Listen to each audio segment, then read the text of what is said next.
Rose of Jericho is a plant that I grew up with. My grandmother always had a Rose of Jericho around. And I just always found this interesting plant so peculiar. As I started growing into my practice, then I understood why she always had this very strange looking plant around.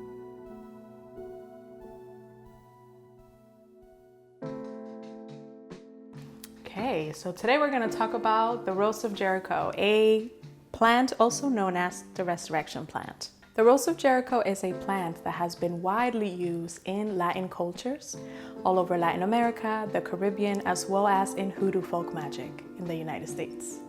She has an abundance of magical properties such as good luck, prosperity, abundance, success, protection, and she also has with her the ability to give life to anything that might have died out, become stagnant, or dwindled. But the most important thing is your connection with her. Let her tell you how she can help you. Let her tell you how you connect. Let her tell you what kind of magic she can bring into your life. I could give you a list of the many ways that I work with her, but it's most important to let her tell you how she wants to work with you. When it comes to working with plants, with nature, with earth, it's all about the connection, how you connect with your tools, how you respect them, and how they give you that respect in return. It's a partnership, it's a give and take, and that's where the magic is. When she is in her full dry stage, so you can do multiple things. You can either shake off the excess that she has, the little pieces, twigs that come off, you can shake it off, or you can snap some off if you want to. You can actually fix candles with them. Put them in mojo bags. Just like any other herb, she has her own magic. So the way that we traditionally keep the Rose of Jericho is, so you have a bowl, you just want to add a little bit of water, just enough to keep her roots in water. If you're going to use the water, then you might want to add a little bit more. It's entirely up to you if you're going to use the water a lot. Okay, so you're going to put her in water, roll her around the water. You want her roots to be nice and wet. And then you're just going to let it sit. In a few minutes, she'll start looking like that. So you see how she turns green and luscious, and she begins to uncurl and open up and show you all her magic. And then you get this juicy water underneath that is a concentration of all her energy, all her magic, and all her power. And there's so many things that you can do with it. I always advise, before you start using the water of your Rose of Jericho, let the plant sit in the water for at least 24 hours. Like that, it's nice and dense with her energy, nice and dense with her magic. And you can use this water to bathe with. You can add it to your spiritual herbal bath. You can also use it to wipe down your doors, for the doors of your home, the doors of your business, for protection, and both for abundance, to bring in prosperity, to bring in clients to your business, to protect your business and protect your home as well, bring good luck, good fortune, all that good stuff. Another thing that you can do with your Rose of Jericho is cleanse your crystals. So you just roll the crystals on that water. Just roll it, get it nice and soaked. You can also put your crystals, after you wet it with your Rose of Jericho water, you can put your crystals under the sun, under the moon, and get them recharged and activated, because now they're nice and clean, consecrated and blessed, and fully charged.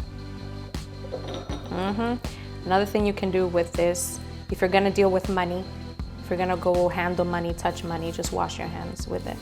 And this is just gonna pull money in. So you're gonna wash it up. Whenever you're doing anything to attraction, you wash up. Another thing you can do is grab a little bit of the water and anoint your third eye, your crown, and the back of your neck. You're doing this to open up your channels. So we are going to do a bit of an advanced method because we're going to get her to adapt to water.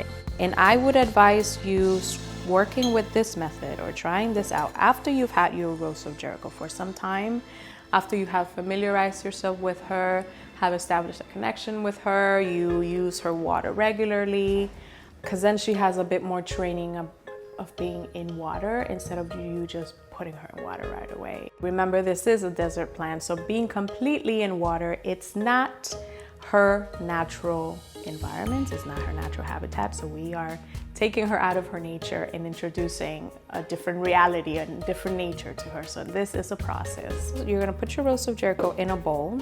So you wanna keep her in a bowl that's large enough for her to completely open at the bottom, okay? So you wanna cover her completely with water. And then you're just going to add water until she is completely covered.